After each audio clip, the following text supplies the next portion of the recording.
Deep state, যেটা আপনারা খুব ভালোভাবে এই 2026-এর ইলেকশনের পরে দেখলেন যে কারচুপি এবং ইঞ্জিনিয়ারিংয়ের মধ্যে যে ডিফারেন্স, যে পার্থক্যটা, যে কারচুপি মানে দিনের বেলায় গিয়ে ভোট কেন্দ্র দখল করা, ঠিক আছে, ভোট কেন্দ্র দখল করে জাল ব্যালট বাক্স ভরা, এটা হয়নি।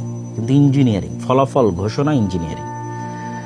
তো ডিপ স্টেট যে শুধু ফলাফল ঘোষণা ইঞ্জিনিয়ারিং করবে বিষয়টি কিন্তু সেরকম নয়। ডিপ স্টেট আরও বহু ক্ষেত্রে তাদের প্রভাব থাকে। ডিপ স্টেট মানে ছায়া রাষ্ট্র।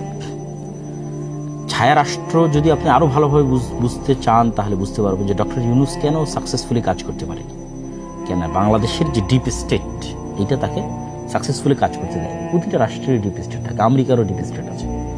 তো ওই ডিপ স্টেটের সক্ষতা শুধু জনসমর্থন দিয়ে হয় না। যেটা আমি বহুবার বলেছি যে আপনাদের 16 কোটি মানুষের ভোটের মূল্য প্রথম আলোর কাছে একটা খড়ের টুকরাও নয়। এই কথাটা আপনারা আমার বহু বক্তব্য শুনেছেন। কেন বলেছি এটা? কেন প্রথম আলো হচ্ছে ডিপ স্টেটের পার্ট, ঠিক আছে? তো এই জিনিসটা আপনাকে বুঝতে হবে যে ডিপ স্টেট মানে আপনারা সব 16 কোটি মানুষ ভোট দিয়ে দিলেন আর ডিপ স্টেট পরিবর্তন হয়ে গেল, এটা কিন্তু না। ডিপ স্টেট মানে বহু বাইরের এমবেসি, তাদের সাথে যোগাযোগ, দেশের মধ্যেকার অসংখ্য প্রতিষ্ঠান যেমন আর্মি, সেনাবাহিনী, ঠিক আছে, এস্টাবলিশমেন্টের মধ্যে যারা আছে, বড় বড় ব্যবসায়ী, এর মধ্যে মাফিয়ারাও থাকে, ঠিক আছে।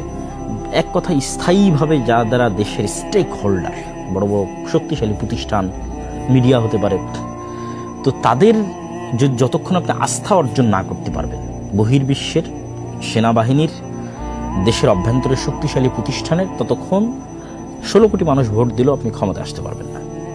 এটা গণতন্ত্রের নিয়ম, গণতন্ত্রের একটা সিস্টেম, আপনাকে আসতে দেওয়া হবে না।